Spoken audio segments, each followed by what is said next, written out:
안녕하세요. 아틀란타 한인 여러분. 부동산 전문인 잔희정입니다. 2021년 8월 월간 시장 보고서에 오신 것을 환영합니다. 여름의 끝자락에 접어들면서 주택시장이 이제 식고 있다는 소식이 들리기 시작합니다. 과연 이것은 주택시장 붐이 끝났다는 신호일까요? 우리는 오늘 이것이 사실인지 확인하고 만약 그렇다면 왜 이런 일이 일어나는지 알아보겠습니다.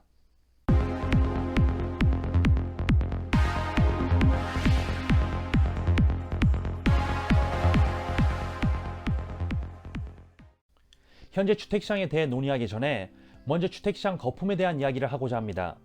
제가 여기에 대해 연초부터 언급해 왔지만 다시 또 거품에 대해 이야기를 하는 이유는 아직까지 이 질문이 끊이지 않고 계속되고 있고 여기에 대해 확실히 알고 있는 것이 중요하기 때문입니다. 네이션와이드의 투자 연구 책임자인 마크 해겟의 말을 잠시 빌리자면 그는 이렇게 말했습니다. 정보가 부족할 때 감정이 의사결정을 주도하는 경향이 있습니다. 저는 여러분들이 중요한 부동산 결정을 내리기 전에 사실되고 정확한 정보를 갖추고 있기를 바랍니다. 아직까지 주택 거품에 대한 질문이 계속되는 가장 큰 이유는 바로 여기에 있습니다. 여기 콜라직의 전년 대비 인상률을 보시면 작년보다 10% 인상한 상태로 이번 해를 시작했지만 매달 지나면서 비율이 급상승하고 있는 것을 알 수 있습니다. 그리고 사람들은 이것을 보며 얼마까지 인상이 안전한지를 묻고 있으며 더 정확하게 묻고 싶은 질문은 내 집값이 앞으로 떨어질 것인가입니다. 어느 누구도 오늘 구매한 집이 나중에 그 가치가 떨어지는 것을 원치 않기 때문입니다. 그리고 여기에 대해 답하기 위해서 대출에 대한 것부터 살펴보겠습니다. 여기에 대해 콜라직의 수석 경제학자 나테프 박사는 이렇게 말했습니다. 위험한 대출과 관대한 인수로 인해 거품이었던 2005년과 비교하여 오늘날의 가격 인상에는 현저한 차이가 있습니다. 오늘날에는 고위험 기능이 있는 대출이 없으며 모기지 인수가 매우 신중합니다. 지금 우리는 2008년에는 가지고 있었지만 더 이상 가지고 있지 않는 몇 가지 대출 상품들을 기억할 수도 있습니다.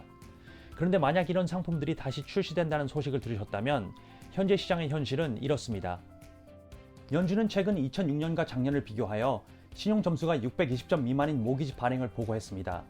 보시다시피 2006년에는 신용 점수가 620점 미만인 모기지가 3,760억 달러 발생했지만 작년에는 740억 달러에 불과했습니다. 따라서 오늘날 대출을 받는 사람들은 충분히 자격이 있고 더 나은 크레딧을 가지고 있음을 알 수 있습니다. 이는 주택위기 직전과 사뭇 대조적이라는 것을 확인할 수 있습니다. 그리고 여기 MBA의 모기지 신용 가용성 지수를 보시면 극명한 대조를 보실 수 있습니다. 이 지수를 보시면 숫자가 높을수록 대출을 받기 쉽습니다. 보시다시피 우리는 지금 주택위기 이전의 위치와 전혀 다릅니다. 사실 최근 대출을 받기 위한 요건이 더 까다로워졌습니다. 또한 주택 위기 때는 수요가 부풀려졌으나 지금은 그 수요가 매우 현실적입니다. 2008년 때와 달리 지금 사람들은 자기가 매달 모기지 지불금을 감당할 수 있는 주택만 구매하고 있습니다. 그럼 이제 경제성에 대해서 이야기해 보겠습니다. 제가 보여드리고 싶은 첫 번째 그래프는 가처분 개인소득 대비 모기지 가계 부채 상환 비율에 대한 연준의 보고서입니다. 쉽게 설명드리면 사람들의 순소득에서 얼마만큼이 모기지 지불금으로 지출되는지를 보는 것입니다. 이 그래프에서 알 수 있듯이 주택 거품이 최고조에 달했을 때 모기지 또는 가계부채 상환 비율은 7.21%였지만 지금은 3.45%이며 보시다시피 80년대 때보다 훨씬 낮습니다. 지금은 주택 거품 때와 같이 사람들이 과도하게 부채를 지고 있지 않다는 것을 이 그래프를 통해 확인할 수 있습니다. 자, 그러면 평균적으로 현재 미국인들이 예전보다 소득의 적은 부분을 모기지 지불금으로 지출한다는 것을 확인했지만 주택 구매 경제성은 어떨까요? 지금 집값이 많이 오르고 있는데 과연 주택 구매가 경제적이라고 할 수 있을까요? 여기에 대해 First American의 수석 경제학자 마크 플레밍은 이렇게 언급했습니다. 지난 거품 시대를 돌이켜보면 주택 가격은 2006년에 전국적으로 주택 구입력을 초과했지만 오늘날 주택 구입력은 전국적으로 평균 판매 가격의 거의 2배에 달합니다. 많은 사람들이 믿기 어렵겠지만 실제로 주택은 대부분의 시장에 저평가되어 있고 주택 구매력과 판매 가격의 차이는 앞으로 몇 달 동안 주택 가격이 상승할 여지가 있음을 나타냅니다. 그리고 여기 NAR에서 제공하는 주택 구입 경제성 지수를 보시면 플레밍의 이야기를 더 쉽게 이해할 수 있습니다. 이 차트는 세 가지 구성 요소의 결과입니다. 주택 가격, 이자율, 그리고 임금입니다.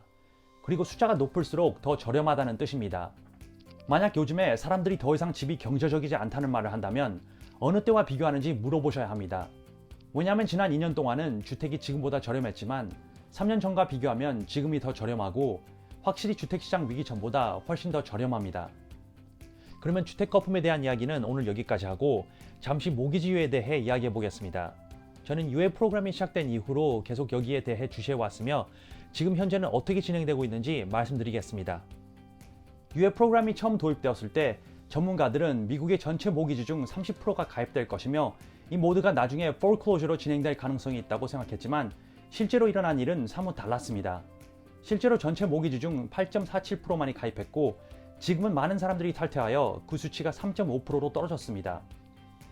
그리고 이 그래프를 보면 UA 프로그램이 시작된 이후로 감소하는 숫자를 시각적으로 볼 수 있으며 현재 3.5%는 아직 프로그램에 가입되어 있는 186만 개의 모기지입니다.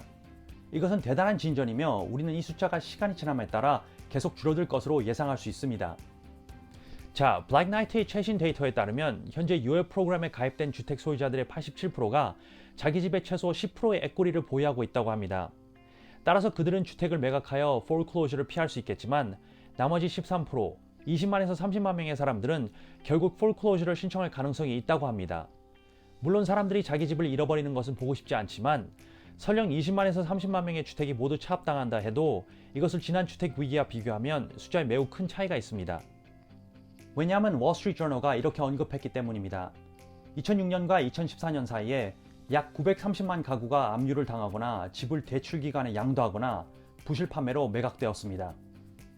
930만 가구를 잇는 역사는 다시는 반복하면 안 되는 일이지만 이것을 20만 가구 또는 30만 가구와 비교하는 것은 완전히 다른 숫자입니다. 자, 그러면 제가 서두에서 미리 언급한 내용에 대해 이야기해 보겠습니다. 드디어 주택시장이 이제 둔화되고 있는 것일까요? 왜냐하면 요즘 이런 뉴스 헤드라인이 많이 보이기 시작하기 때문입니다. 주택 붐은 공식적으로 끝났다. 가격은 계속 오르지만 6월 주택 판매는 하락하고 있다. 보류주택 판매 하락 등등. 그러면 진짜 이런 헤드라인처럼 드디어 주택시장의 전환점이 보이기 시작하는 걸까요? 4월달로 돌아가서 미국 전체 구매자 트래픽 지도를 보면 거의 모든 지역이 진한 파란색으로 표시되어서 집을 보는 사람들이 매우 많다는 것을 알 수 있지만 5월을 보면 트래픽이 덜 심해지기 시작한다는 것을 알 수 있고 6월은 더 많은 지역에서 트래픽이 줄어든다는 것을 확인할 수 있습니다.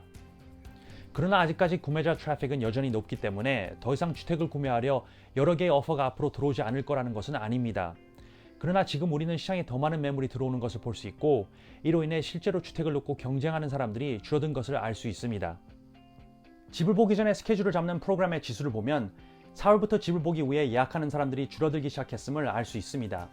하지만 구매자들이 모두 떠났다고 단정짓기 전에 다시 보시면 이번에 6월에 집을 보러 가려고 예약하는 사람들이 작년 6월에 비해 아직도 많았음을 알 수 있습니다. 그럼 지금 왜 이런 일이 발생하는 것일까요?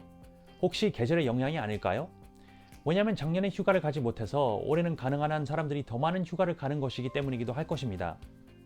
그러나 가장 큰 원인은 바로 주택 가격 때문입니다. 많은 사람들은 집값이 너무 빨리 오르고 있다고 생각하고 있고 지금 집을 구매해야 하는지에 확신이 없기 때문입니다.